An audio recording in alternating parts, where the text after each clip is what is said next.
ਇਹੋ ਹੀ ਉਹ ਸਮਾਂ ਸੀ ਜਦੋਂ ਮੈਨੂੰ ਇਹ ਫੋਨ ਆਇਆ ਮੇਰੇ ਭਤੀਜੇ ਦਾ ਕਿ ਚਾਚਾ ਜੀ ਨਵਰੀਤ ਦੇ ਗੋਲੀ ਲੱਗ ਗਈ। ਮੈਂ ਕਿਹਾ ਜ਼ਿਆਦਾ ਤਾਂ ਨਹੀਂ ਲੱਗੀ? ਕਹਿੰਦਾ ਚਾਚਾ ਜੀ ਜ਼ਿਆਦਾ ਲੱਗ ਗਈ। ਮੈਂ ਸਮਝ ਗਿਆ ਇਸ ਦੇ ਮੂੰਹੋਂ ਗੱਲ ਨਿਕਲਦੀ ਨਹੀਂ ਤੇ ਗੱਲ ਕੁਝ ਹੋਰ ਹੋ ਗਈ। ਜਦੋਂ ਮੈਂ ਗਾਜ਼ੀਪੁਰ ਬਾਰਡਰ ਤੇ ਆਇਆ ਮੇਰੇ ਪੋਤਰੇ ਦੀ ਲਾਸ਼ ਮੰਚ ਦੇ ਅੱਗੇ ਪਈ ਸੀ। बहुत भारी सी वो वक्त मेरे वास्ते कि राजेवाल साहब नूं जदों ये सवाल पूछा गया कि राजेवाल साहब जिहड़ा 26 जनवरी नूं नवरीत सिंह शहादत होई है उहदे बारे तुहाडी की राय है, तो राजेवाल साहब का यह कहना कि मेरी जानकारी विच नहीं है। गुजर एक बीजेपी का MLA अपने गुंडियां नाल गाजीपुर की स्टेज के पिछे आके खड़ के गालां कढ़ रहा सी, ललकारे मार रहा सी। गुजर एक बीजेपी का MLA अपने गुंडियां नाल गाजीपुर की स्टेज के पिछे आके खड़ के गालां कढ़ रहा सी, ललकारे मार रहा सी। जे मोर्चा कामयाब ना होया तो सैकड़े नहीं हज़ारां लोग उन्हां काले कानूनां अंदर जेल विच डक दिते जाणगे जिन्हां दी रिहाई दा असीं समां पता नहीं किन्ना लम्मा ते किन्ने वरे असीं उन्हां दा इंतज़ार करांगे। तुसीं सारे जाणदे हो अज तो ठीक 1 महीना पहला 26 जनवरी वाले दिन नवरीत सिंह मेरा पोतरा ट्रैक्टर परेड दौरान गाजीपुर बार्डर के मोर्चे तो जदों अगे वधे उत्थे वो शहादत पा गया। ठीक 1 महीना पहला लगभग इहो ही वो समा सी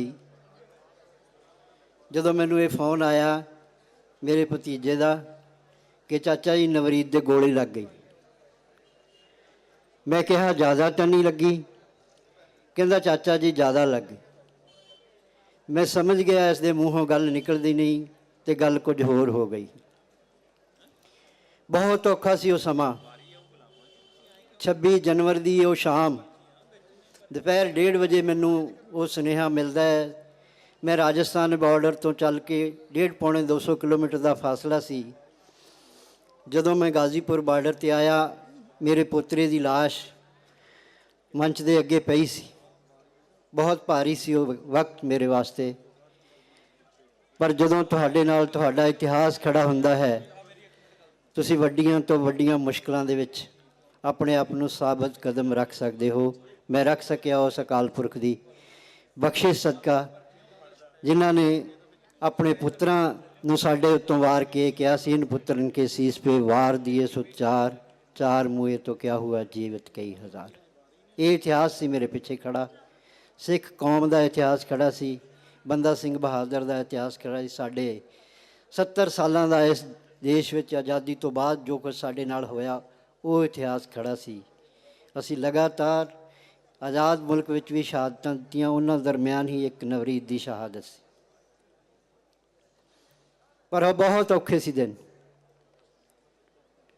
क्योंकि एक बन्ने घरे नवरीत के सोग विच सां ते दूजे बन्ने जदों मोर्चे दीयां खबरां आ रही सी कि सारे मोर्चे जिहड़े हन उन्हां दे विच बहुत मायूसी है, सन्नाटा है और किसी पल भी कोई मोर्चा उखड़ सकता है। सब तो पहला रिवाड़ी मोर्चे ते जिथे मैं सी राजस्थान वालों वो मोर्चा उस रात ही उजाड़ दिता गया और अगले दिन वारी गाजीपुर बार्डर वाले मोर्चे दी सी और लगभग तय सी कि गाजीपुर वाला मोर्चा भी जिहड़ा हो उजाड़ दिता जाएगा। पर इसनूं कुदरत का करिश्मा ही कहांगे कि वो उखड़े हुए मोर्चे के पैर एक करिश्माई अंदाज विच जदों टकैत साहब दी अखां विचों हंझू आए तो पूरे देश विच, हरियाणे विच, पंजाब विच, उत्तर प्रदेश, उत्तराखंड, राजस्थान विच एक तरह नाल हाहाकार मच गया, क्योंकि बहुत भयानक समा सी। खबरां आ रही सीगियां, तय हो चुका सी कि टकैत साहब ने गिरफ्तारी दे देनी है ਤੇ ਮੋਰਚਾ ਇਹ ਵੀ ਉਜਾੜ ਦੇਣਾ। ਜਿਸ ਤਰ੍ਹਾਂ ਦੀਆਂ ਪਹਿਲਾਂ ਸਾਜ਼ਿਸ਼ਾਂ ਹੋਈਆਂ ਪਹਿਲਿਆਂ ਮੋਰਚਿਆਂ ਨਾਲ, ਸ਼ਾਹੀਨ ਬਾਗ ਜਿਹੜਾ ਜਿਸ ਤਰ੍ਹਾਂ ਉਜਾੜਿਆ ਗਿਆ ਸੀ, ਉਹੋ ਹੀ ਤਜਰਬਾ ਉੱਥੇ ਦੁਹਰਾਇਆ ਜਾਣਾ ਸੀ। ਗੁੱਜਰ ਇੱਕ ਬੀਜੇਪੀ ਦਾ MLA ਆਪਣੇ ਗੁੰਡਿਆਂ ਨਾਲ ਗਾਜ਼ੀਪੁਰ ਦੀ ਸਟੇਜ ਦੇ ਪਿੱਛੇ ਆ ਕੇ ਖੜ੍ਹ ਕੇ ਗਾਲਾਂ ਕੱਢ ਰਿਹਾ ਸੀ, ਲਲਕਾਰੇ ਮਾਰ ਰਿਹਾ ਸੀ। ਅਤੇ 200-300 ਨੌਜਵਾਨ ਸੀ ਜਿਹੜੇ ਉੱਤਰ ਪ੍ਰਦੇਸ਼ ਦੇ, ਉੱਤਰਾਖੰਡ ਦੇ ਸਿੱਖਾਂ ਦੇ ਬੱਚੇ ਨੌਜਵਾਨ ਜਿਹੜੇ ਸੀ, ਉਹੀ ਉਸ ਮੋਰਚੇ 'ਤੇ ਖੜ੍ਹੇ ਸੀ। ਅਤੇ ਉਹਨਾਂ ਨੂੰ ਇਸ ਗੱਲ ਦਾ ਜਦੋਂ ਇਲਮ ਹੋਇਆ ਕਿ ਟਕੈਤ ਸਾਹਿਬ ਗ੍ਰਿਫਤਾਰੀ ਦੇ ਕੇ ਜਾਣ ਵਾਲੇ ਨੇ, ਅਤੇ ਉਹਨਾਂ ਜਾ ਕੇ ਟਕੈਤ ਸਾਹਿਬ ਨੂੰ ਕਿਹਾ ਕਿ ਠੀਕ ਹੈ, ਤੁਸੀਂ ਤਾਂ ਗ੍ਰਿਫਤਾਰੀ ਦੇ ਕੇ ਚਲੇ ਜਾਓਗੇ, ਅਤੇ ਸਾਨੂੰ ਕਿਸ ਦੇ ਆਸਰੇ ਛੱਡ ਚੱਲੇ ਹੋ? ਸਾਨੂੰ ਤੁਸੀਂ ਆਵਾਜ਼ਾਂ ਮਾਰੀਆਂ ਸੀ ਇਸ ਸਟੇਜ ਤੋਂ, ਤੁਸੀਂ ਕਿਹਾ ਸੀਗਾ ਆਪਾਂ ਦਿੱਲੀ ਟਰੈਕਟਰ ਪਰੇਡ ਕਰਨੀ ਹੈ, ਅਸੀਂ ਲਾਲ ਕਿਲ੍ਹੇ 'ਤੇ ਜਾਣਾ ਹੈ, ਅਸੀਂ ਪਾਰਲੀਮੈਂਟ ਘੇਰਨੀ ਹੈ, ਮੋਦੀ ਦੀ ਹਿੱਕ 'ਤੇ ਟਰੈਕਟਰ ਚਲਾਉਣੇ ਹੈ, ਅਤੇ ਅੱਜ ਫਿਰ ਸਾਨੂੰ ਕਿਸ ਦੇ ਆਸਰੇ ਛੱਡ ਚੱਲੇ? ਟਕੈਤ ਸਾਹਿਬ ਦੀ ਜ਼ਮੀਰ ਜਾਗੀ, ਉਹਦੀ ਆਤਮਾ ਨੇ ਉਹਨੂੰ ਝੰਜੋੜਿਆ ਅਤੇ ਉਸ ਦਾ ਸਟੈਂਡ ਬਦਲ ਗਿਆ। ਸਟੈਂਡ ਬਦਲ ਗਿਆ ਔਰ ਆਪਣੇ ਅੰਦਰ ਜਿਹੜੀ ਉਹਦੇ ਅੰਦਰ ਜਿਹੜੀ ਉਸਨੇ ਆਪਣੇ ਹਾਲਾਤ ਵੇਖੇ ਕਿ ਮੈਂ ਕੀ ਕਰਨ ਲੱਗਾ ਸੀ, ਅਤੇ ਉਹੀ ਉਹਦੇ ਪਸ਼ਚਾਤਾਪ ਦੇ ਹੰਝੂ ਸਨ ਜਿਹੜੀਆਂ ਉਹਦੀਆਂ ਅੱਖਾਂ ਵਿੱਚੋਂ ਨਿਕਲੇ, ਜਿਸ ਨੇ ਸਾਰੇ ਹਾਲਾਤ ਹੀ ਬਦਲ ਦਿੱਤੇ। ਸਾਡੇ ਨਾਲ ਬਹੁਤ ਜ਼ਿਆਦਤੀ ਹੋਈ। ਇੱਕ ਬੰਨੇ ਪੋਤਰੇ ਦੀ ਸ਼ਹਾਦਤ ਸੀ ਔਰ ਦੂਸਰੇ ਬੰਨੇ ਸ਼ਹਾਦਤ ਨੂੰ ਕੋਈ ਅਪਣਾ ਨਹੀਂ ਸੀ ਰਿਹਾ।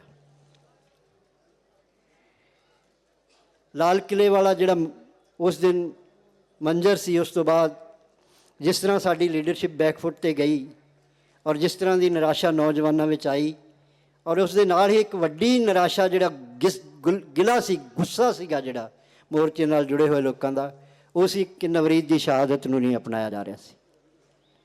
ਕਿਉਂਕਿ ਵਾਰ-ਵਾਰ ਇਹ ਖਬਰਾਂ ਆ ਰਹੀਆਂ ਸੀ ਕਿ ਮੋਰਚੇ ਦੀ ਅਗਵਾਈ ਕਰਨ ਵਾਲੇ ਲੋਕ ਜਿਹੜੇ ਨੇ ਉਹ ਨਵਰੀਤ ਦੀ ਸ਼ਹਾਦਤ ਤੋਂ ਬਚਦੇ ਨਜ਼ਰ ਆਉਂਦੇ ਨੇ, ਕੰਨੀ ਕੱਟਦੇ ਨਜ਼ਰ ਆਉਂਦੇ। ਇਹ ਸਾਡੇ ਲਈ ਬਹੁਤ ਔਖਾ ਸਮਾਂ ਸੀ, ਪਰ ਸਮਾਂ ਬਦਲਦਾ ਗਿਆ। ਮੈਂ ਉਸ ਸ਼ਖਸੀਅਤ ਦਾ ਨਾਮ ਲੈਣ ਤੋਂ ਗੁਰੇਜ਼ ਨਹੀਂ ਕਰੂੰਗਾ ਜਿਸ ਨੇ ਔਖੇ ਸਮੇਂ ਸਾਡੀ ਬਾਂਹ ਫੜੀ, ਜਿਸ ਨੂੰ ਅਸੀਂ ਸਾਰੇ ਕਹਿ ਰਹੇ ਹਾਂ ਕਿ ਰਾਜਨੀਤਿਕ ਲੋਕ ਜਿਹੜੇ ਨੇ, ਅਸੀਂ ਆਪਣੇ ਮੋਰਚੇ ਨੂੰ ਰਾਜਨੀਤੀ ਦਾ ਰੰਗ ਨਹੀਂ ਦੇਣਾ। ਚੰਗੀ ਗੱਲ ਹੈ, ਮੋਰਚਾ ਰਾਜਨੀਤੀ ਤੋਂ ਪਰੇ ਹੈ, ਇਸ ਲਈ ਇਹ ਲੰਮਾ ਚੱਲੀ ਜਾਂਦਾ ਹੈ। ਪਰ ਰਾਜਨੀਤਿਕ ਲੋਕਾਂ ਨੇ ਵੀ ਜੇ ਆਪਣੀਆਂ ਸਮੇਂ-ਸਮੇਂ ਜਿਹੜੀਆਂ ਜ਼ਿੰਮੇਵਾਰੀਆਂ ਨਿਭਾਈਆਂ, ਅਸੀਂ ਉਹਨਾਂ ਨੂੰ ਵੀ ਜੇ ਐਪਰੀਸ਼ੀਏਟ ਨਹੀਂ ਕਰਦੇ ਅਤੇ ਅਸੀਂ ਆਪਣੇ ਆਪ ਨੂੰ ਅਕਿਰਤਕਾ ਨਹੀਂ ਮੰਨਾਂਗੇ। ਮੈਂ ਜ਼ਿਕਰ ਕਰਾਂਗਾ ਉਹ ਸਿਆਸਤਦਾਨ ਦਾ, ਸਰਦਾਰ ਸੁਖਪਾਲ ਸਿੰਘ ਖਹਿਰਾ ਦਾ, ਜਿਨ੍ਹਾਂ ਨੇ ਉਸ ਸਮੇਂ ਸਾਡੀ ਬਾਂਹ ਫੜੀ। ਔਰ ਜਦੋਂ ਉਹਨਾਂ ਨੇ ਮੈਨੂੰ ਫ਼ੋਨ ਕਰਕੇ ਪੁੱਛਿਆ ਕਿ ਡਿਪਟੀ ਸਾਹਿਬ, ਜੋ ਮੈਂ ਸੁਣ ਰਿਹਾ ਕਿ ਉਹ ਸੱਚ ਹੈ? ਮੈਂ ਕਿਹਾ ਜੀ, ਜੋ ਤੁਸੀਂ ਸੁਣ ਰਹੇ ਹੋ ਉਹੀ ਅਸੀਂ ਸੁਣ ਰਹੇ ਹਾਂ, ਕਿਉਂਕਿ ਸਾਡੇ 'ਤੇ ਇਹ ਬਹੁਤ ਔਖਾ ਸਮਾਂ ਹੈ। ਅਸੀਂ ਹਾਲੇ ਇਹਨਾਂ ਗੱਲਾਂ ਵਿੱਚ ਪੈਣਾ ਨਹੀਂ, ਪਰ ਜੋ ਤੁਸੀਂ ਸੁਣ ਰਹੇ ਹੋ ਉਹੀ ਸੱਚ ਹੈ। ਅਜੇ ਤੱਕ ਨਵਰੀਤ ਦੀ ਸ਼ਹਾਦਤ ਨੂੰ ਕਿਸੇ ਨੇ ਔਨ ਨਹੀਂ ਕੀਤਾ। ਕਿਉਂਕਿ ਮੈਂ ਇੱਕ ਪ੍ਰੈਸ ਕਾਨਫਰੰਸ ਦੇ ਵਿੱਚ ਜਦੋਂ ਇਹ ਗੱਲ ਆਪਣੇ ਕੰਨਾਂ ਨਾਲ ਸੁਣੀ ਔਰ ਸਾਹਮਣੇ ਵੇਖੀ, ਰਾਜੇਵਾਲ ਸਾਹਿਬ ਨੂੰ ਜਦੋਂ ਇਹ ਸਵਾਲ ਪੁੱਛਿਆ ਗਿਆ ਕਿ ਰਾਜੇਵਾਲ ਸਾਹਿਬ, ਜਿਹੜਾ 26 ਜਨਵਰੀ ਨੂੰ ਨਵਰੀਤ ਸਿੰਘ ਸ਼ਹਾਦਤ ਹੋਈ ਹੈ, ਉਹਦੇ ਬਾਰੇ ਤੁਹਾਡੀ ਕੀ ਰਾਏ ਹੈ? ਅਤੇ ਰਾਜੇਵਾਲ ਸਾਹਿਬ ਦਾ ਇਹ ਕਹਿਣਾ ਕਿ ਮੇਰੀ ਜਾਣਕਾਰੀ ਵਿੱਚ ਨਹੀਂ ਹੈ। ਉਹ ਮੇਰੀ ਰੂਹ ਦੇ ਅੰਦਰ ਉਤਰਿਆ ਔਰ ਮੈਨੂੰ ਬਹੁਤ ਤਕਲੀਫ ਦੇ ਗੁਜ਼ਰੀ ਉਹਨਾਂ ਦੀ ਗੱਲ। ਇਹ ਨਿਰਾਸ਼ਾ ਜਿਹੜੀ ਸੀ, ਸਾਨੂੰ ਵਾਰ-ਵਾਰ ਨਵਰੀਤ ਦੀ ਸ਼ਹਾਦਤ ਦੇ ਨਾਲ ਸਾਡੀ ਵੀ ਵਾਰ-ਵਾਰ ਮੌਤ ਹੁੰਦੀ ਸੀ ਕਿ ਜਿਨ੍ਹਾਂ ਦੇ ਕਹਿਣ 'ਤੇ ਅਸੀਂ ਮਹੀਨਿਆਂ ਬੱਧੀ ਉਹਨਾਂ ਮੋਰਚਿਆਂ ਵਿੱਚ ਬੈਠੇ ਰਹੇ, ਜਿਨ੍ਹਾਂ ਦੇ ਕਹਿਣ 'ਤੇ ਸਾਰੇ ਪੰਜਾਬ ਦਾ ਨੌਜਵਾਨ ਇਹਨਾਂ ਮੋਰਚਿਆਂ ਵਿੱਚ ਆਇਆ, ਅੱਜ ਉਹ ਉਸ ਜਵਾਨੀ ਤੋਂ ਪੱਲਾ ਝਾੜ ਖਲੋਤੇ ਹਨ। ਅਸੀਂ ਫਿਰ ਆਪਣੇ ਆਪ ਨੂੰ ਖੜ੍ਹਾ ਕੀਤਾ ਔਰ ਇਹ ਗੱਲ ਕਹਿਣੀ ਸ਼ੁਰੂ ਕੀਤੀ ਕਿ ਜਿੰਨੇ ਵੀ ਇਸ ਸੰਘਰਸ਼ ਦੌਰਾਨ ਨੌਜਵਾਨ ਜਿੱਥੇ ਵੀ ਗਏ ਹਨ, ਜੋ ਵੀ ਹੋਇਆ ਹੈ, ਮੋਰਚੇ ਦੇ ਆਗੂਆਂ ਨੂੰ ਉਸ ਦੀ ਜ਼ਿੰਮੇਵਾਰੀ ਚੁੱਕਣੀ ਚਾਹੀਦੀ ਹੈ ਔਰ ਉਹਨਾਂ ਦੀ ਪੈਰਵੀ ਕਰਨੀ ਚਾਹੀਦੀ, ਕਿਉਂਕਿ ਇਹ ਉਹਨਾਂ ਦਾ ਅਖਲਾਕੀ ਫਰਜ਼ ਬਣਦਾ ਹੈ। ਕਿਉਂਕਿ ਇਸ ਸਟੇਜ ਤੋਂ ਮੈਂ 1 ਮਹੀਨਾ ਇਸ ਸਟੇਜ 'ਤੇ ਰਿਹਾ, ਮੈਂ ਉਹ ਗੱਲਾਂ ਮੈਂ ਦੁਹਰਾਉਣੀਆਂ ਨਹੀਂ ਚਾਹੁੰਦਾ, ਕਰਨੀਆਂ ਨਹੀਂ ਚਾਹੁੰਦਾ। ਸਮਾਂ ਲੰਘਿਆ ਹੈ ਸਾਡੇ ਉੱਤੋਂ, ਸਾਨੂੰ ਤਕਲੀਫ ਹੈ, ਇਸ ਲਈ ਮੈਂ ਉਹ ਕਰ ਰਿਹਾ ਹਾਂ। ਹਾਲਾਂਕਿ ਉਸ ਤੋਂ ਅਸੀਂ ਅੱਗੇ ਲੰਘ ਚੁੱਕੇ ਹਾਂ, ਹੁਣ ਉਸ ਤੋਂ ਅਸੀਂ ਅੱਗੇ ਆ ਗਏ ਹਾਂ। ਮੋਰਚਾ ਦੁਬਾਰਾ ਫਿਰ ਆਪਣੇ ਪੈਰਾਂ 'ਤੇ ਖੜ੍ਹਾ ਹੋਇਆ ਹੈ। ਪਰ ਨੌਜਵਾਨਾਂ ਨਾਲ ਜਿਸ ਤਰ੍ਹਾਂ ਦਾ ਵਿਹਾਰ ਹੋਇਆ, ਜਿਸ ਤਰ੍ਹਾਂ ਨਾਲ ਸਾਡੇ ਨਾਲ ਇਹ ਵਿਹਾਰ ਹੋਇਆ ਉਹ ਤਕਲੀਫ ਦੇ ਸੀ, ਜਿਸ ਨੇ ਮੋਰਚੇ ਨੂੰ ਕਮਜ਼ੋਰ ਕੀਤਾ। ਵਿਸ਼ਵ ਭਰ ਵਿੱਚ ਵਸਦੇ ਲੋਕ ਜਿਹੜੇ ਇਸ ਮੋਰਚੇ ਨਾਲ ਜੁੜੇ ਹੋਏ ਹਨ, ਜਿਨ੍ਹਾਂ ਆਪਣੇ ਦਸਾਂ ਨੌਹਾਂ ਦੀ ਕਿਰਤ ਇਸ ਮੋਰਚੇ ਲਈ ਜੀ ਖੋਲ੍ਹ ਕੇ ਦਾਨ ਕੀਤੀ, ਜਦੋਂ ਉਹਨਾਂ ਨੇ ਇਹ ਸਾਰਾ ਮੰਜ਼ਰ ਤੱਕਿਆ ਉਹਨਾਂ ਵਿੱਚ ਵੀ ਨਿਰਾਸ਼ਾ ਸੀ। ਪਤਾ ਨਹੀਂ ਕਿੰਨੇ ਸੈਂਕੜੇ ਫੋਨ ਮੈਨੂੰ ਮੇਰੇ ਫੋਨ 'ਤੇ ਆਏ ਔਰ ਕਿੰਨੀ ਨਾਰਾਜ਼ਗੀ ਉਹਨਾਂ ਨੇ ਜ਼ਾਹਰ ਕੀਤੀ। ਔਰ ਆਖਿਰ 6 ਫਰਵਰੀ ਨੂੰ ਜਦੋਂ ਅਸੀਂ ਨਵਰੀਤ ਦੀ ਆਖਰੀ ਰਸਮਾਂ ਕਰਕੇ ਵਿਹਲੇ ਹੋਏ, ਉਸ ਤੋਂ ਬਾਅਦ ਫਿਰ ਇੱਕ ਇਲਾਕੇ ਦੀਆਂ ਸੰਗਤਾਂ ਵੱਲੋਂ ਪ੍ਰੋਗਰਾਮ ਰੱਖਿਆ ਗਿਆ ਕਿ ਨਵਰੀਤ ਦੀ ਸ਼ਹਾਦਤ ਨੂੰ ਇਨਸਾਫ ਦਿਵਾਉਣ ਵਾਸਤੇ ਆਪਾਂ ਇੱਕ ਇਨਸਾਫ ਮਾਰਚ ਕਰਾਂਗੇ। ਅਸੀਂ 13 ਫਰਵਰੀ ਨੂੰ ਪਿੰਡ ਡਿਬਡਿਬੇ ਤੋਂ ਇੱਕ ਵੱਡਾ ਕਾਫਲੇ ਦੇ ਨਾਲ ਅਸੀਂ ਇਨਸਾਫ ਮਾਰਚ ਵਿੱਚ ਆਏ, ਜਿਸ ਵਿੱਚ ਪੰਜਾਬ ਦੀਆਂ ਰਾਜਨੀਤਿਕ ਧਾਰਮਿਕ ਸ਼ਖਸੀਅਤਾਂ ਵੀ ਗਈਆਂ। ਮੈਂ ਧੰਨਵਾਦੀ ਹਾਂ ਉਹਨਾਂ ਦਾ, ਜਿਨ੍ਹਾਂ ਵਿੱਚ ਇੱਕ ਵਾਰ ਫਿਰ ਦੁਬਾਰਾ ਸੁਖਪਾਲ ਸਿੰਘ ਖਹਿਰਾ ਹੋਣੀ ਔਰ ਪਰਮਿੰਦਰ ਸਿੰਘ ਢੀਂਡਸਾ, ਰਣਜੀਤ ਸਿੰਘ, ਆਪਣੇ ਤਲਵੰਡੀ ਸਾਹਿਬ ਔਰ ਉਹਨਾਂ ਦੇ ਨਾਲ ਬਹੁਤ ਸਾਰੇ ਲੋਕ ਜਿਹੜੇ ਉਸ ਸਾਡੇ ਮਾਰਚ ਵਿੱਚ ਸ਼ਾਮਲ ਹੋਏ। ਔਰ 13 ਤਰੀਕ ਨੂੰ ਜਦੋਂ ਉਹ ਮਾਰਚ ਲੈ ਕੇ ਅਸੀਂ ਗਾਜ਼ੀਪੁਰ ਦੇ ਬਾਰਡਰ 'ਤੇ ਪਹੁੰਚੇ, ਸਾਰੀ ਸਾਡੇ ਮੋਰਚੇ ਦੀ ਲੀਡਰਸ਼ਿਪ ਉਸ ਬਾਰਡਰ 'ਤੇ ਖੜੀ ਸੀ। ਔਰ ਉਸ ਦਿਨ ਪਹਿਲੀ ਵਾਰ ਮੋਰਚੇ ਦੀ ਲੀਡਰਸ਼ਿਪ ਨੇ ਨਵਰੀਤ ਦੀ ਸ਼ਹਾਦਤ ਨੂੰ ਔਨ ਕੀਤਾ। ਔਰ ਉਹਨਾਂ ਨੇ ਜਦੋਂ ਨਵਰੀਤ ਦੀ ਸ਼ਹਾਦਤ ਨੂੰ ਔਨ ਕੀਤਾ, ਅਸੀਂ ਆਪਣੇ ਸਾਰੇ ਗਿਲੇ ਸ਼ਿਕਵੇ ਜਿਹੜੇ ਉਹ ਖਤਮ ਕਰ ਦਿੱਤੇ। ਅਸੀਂ ਆਪਣੇ ਵੱਲੋਂ ਯਕੀਨ ਦਿਵਾਇਆ ਕਿ ਮੋਰਚਾ ਸਾਨੂੰ ਜੋ ਹੁਕਮ ਲਾਏਗਾ ਅਸੀਂ ਮੋਰਚੇ ਦੇ ਨਾਲ ਖੜੇ ਹੋਵਾਂਗੇ। ਔਰ ਉਸ ਦਿਨ ਤੋਂ ਲੈ ਕੇ 13 ਫਰਵਰੀ ਤੋਂ ਲੈ ਕੇ ਅੱਜ 26 ਫਰਵਰੀ ਹੋ ਗਈ ਹੈ, ਮੈਂ ਲਗਾਤਾਰ ਪੰਜਾਬ ਦੇ ਪਿੰਡਾਂ ਵਿੱਚ, ਸ਼ਹਿਰਾਂ ਵਿੱਚ, ਕਸਬਿਆਂ ਵਿੱਚ, ਹਾਲਾਂਕਿ ਲੋਕ ਨਵਰੀਤ ਦੀ ਸ਼ਹਾਦਤ ਨੂੰ ਸਨਮਾਨ ਕਰਨ ਵਾਸਤੇ ਦਾਸ ਨੂੰ ਬੁਲਾਉਂਦੇ ਹਨ, ਪ੍ਰੋਗਰਾਮ ਕਰਦੇ ਹਨ, ਮਾਣ ਕਰਦੇ ਹਨ ਉਸ ਦੀ ਸ਼ਹਾਦਤ ਦਾ, ਪਰ ਜਿਸ ਵੀ ਮੰਚ 'ਤੇ ਮੈਂ ਗਿਆ ਹਾਂ, ਮੈਂ ਇੱਕੋ ਗੱਲ ਨੌਜਵਾਨਾਂ ਨੂੰ ਕਹੀ ਹੈ, ਸਮਾਂ ਹੁਣ ਗਿਲੇ ਸ਼ਿਕਵਿਆਂ ਦਾ ਨਹੀਂ ਹੈ। ਸਮਾਂ ਸਾਡੇ ਅੰਦਰ, ਜੇ ਅਸੀਂ ਇਹ ਗਿਲੇ ਸ਼ਿਕਵੇ ਲੈ ਕੇ ਚੱਲਾਂਗੇ, ਮੋਰਚੇ ਦੇ ਆਗੂਆਂ ਨੂੰ ਲਗਾਤਾਰ ਅਸੀਂ ਟਾਰਗੇਟ ਕਰਾਂਗੇ ਅਤੇ ਦੁਸ਼ਮਣ ਇਹੀ ਚਾਹੁੰਦਾ ਹੈ। ਜੇ ਮੋਰਚੇ ਦੇ ਆਗੂ ਕਮਜ਼ੋਰ ਹੁੰਦੇ ਹਨ, ਮੋਰਚਾ ਕਮਜ਼ੋਰ ਹੁੰਦਾ ਹੈ, ਅਤੇ ਅਸੀਂ ਜਿਹੜੀਆਂ ਸ਼ਹਾਦਤਾਂ ਦਿੱਤੀਆਂ ਹਨ, ਨਵਰੀਤ ਦੀ ਸ਼ਹਾਦਤ ਹੈ, ਉਸਦਾ ਕੋਈ ਮੁੱਲ ਨਹੀਂ ਰਹਿਣਾ। ਇਸ ਲਈ ਮੈਨੂੰ ਲੱਗਦਾ ਹੈ ਕਿ ਨੌਜਵਾਨ ਜਿਹੜੇ ਨਵਰੀਤ ਦੀ ਸ਼ਹਾਦਤ ਨੂੰ ਪਿਆਰ ਕਰਦੇ ਹਨ, ਉਹਨਾਂ ਦਾ ਇੱਕ ਬਹੁਤ ਵੱਡਾ ਇਕੱਠ ਪਿਛਲੇ ਦਿਨੀਂ ਬਠਿੰਡੇ ਦੇ ਲਾਗੇ ਮਹਾਰਾਜ ਵਿੱਚ ਹੋਇਆ, ਮੈਂ ਉੱਥੇ ਵੀ ਗਿਆ ਸੀ। ਔਰ ਉਸ ਇਕੱਠ 'ਚੋਂ ਜਿਹੜਾ ਸੁਨੇਹਾ ਨੌਜਵਾਨਾਂ ਨੇ ਦਿੱਤਾ, ਮੈਂ ਸਮਝਦਾ ਕਿ ਜਿੰਨੀ ਜ਼ਿੰਮੇਵਾਰੀ ਨਾਲ ਨੌਜਵਾਨਾਂ ਨੇ ਉਸ ਇਕੱਠ ਤੋਂ ਸੁਨੇਹਾ ਦਿੱਤਾ ਇਸ ਮੋਰਚੇ ਦੀ ਅਗਵਾਈ ਕਰਨ ਵਾਲਿਆਂ ਨੂੰ, ਜਿਸ ਤਰ੍ਹਾਂ ਉਹਨਾਂ ਨੇ ਆਪਣੇ ਵੱਲੋਂ ਇੱਕ ਬਹੁਤ ਵੱਡਾ ਸਿਆਣਪ ਭਰਿਆ ਫੈਸਲਾ ਲਿਆ ਕਿ ਜੋ ਵੀ ਹੈ, ਪਿੱਛੇ ਜੋ ਵੀ ਹੋਇਆ ਹੈ, ਅਸੀਂ ਉਹਨੂੰ ਕਦੀ ਵੀ ਆਪਣੀ ਨਜ਼ਰ ਵਿੱਚ ਨਹੀਂ ਰੱਖਾਂਗੇ ਅਤੇ ਅਸੀਂ ਕੰਧ ਬਣ ਕੇ ਮੋਰਚੇ ਦੇ ਆਗੂਆਂ ਦੇ ਨਾਲ ਖੜੇ ਹੋਵਾਂਗੇ। ਸੋ ਮੇਰੀ ਇਹ ਸਟੇਜ ਤੋਂ ਬੇਨਤੀ ਹੈ, ਫਿਰ ਜਿਹੜੇ ਲੋਕ ਇਸ ਮੋਰਚੇ ਨਾਲ ਸ਼ੁਰੂ ਤੋਂ ਜੁੜੇ ਹਨ, ਕਿਸੇ ਕਾਰਨਾਂ ਕਰਕੇ ਉਹ ਮੋਰਚੇ ਤੋਂ ਪਿੱਛੇ ਹਟੇ ਹਨ, ਅੱਜ ਮੈਂ ਫਿਰ ਵੇਖਦਾ ਹਾਂ ਪੰਡਾਲ ਭਰਿਆ ਹੋਇਆ ਹੈ ਔਰ ਮੋਰਚਾ ਆਪਣੇ ਪੈਰਾਂ 'ਤੇ ਹੈ। ਔਰ ਪਿੰਡਾਂ ਵਿੱਚ, ਸ਼ਹਿਰਾਂ ਵਿੱਚ ਜਿਸ ਤਰ੍ਹਾਂ ਦੀਆਂ ਪੰਚਾਇਤਾਂ, ਖਾਪ ਪੰਚਾਇਤਾਂ ਹੋ ਰਹੀਆਂ ਹਨ, ਸਾਡੇ ਆਗੂ ਜਾ ਰਹੇ ਹਨ ਲੋਕਾਂ ਦੇ ਵਿੱਚ, ਲੋਕਾਂ ਵਿੱਚੋਂ ਭਰਵਾਂ ਹੁੰਗਾਰਾ ਮਿਲ ਰਿਹਾ ਹੈ। ਔਰ ਅੱਜ ਸਰਕਾਰ ਜਿਹੜੀ ਮੋਰਚੇ ਦੇ ਆਗੂਆਂ 'ਤੇ ਇੱਕ ਵਾਰੀ ਹਾਵੀ ਹੋ ਗਈ ਸੀ।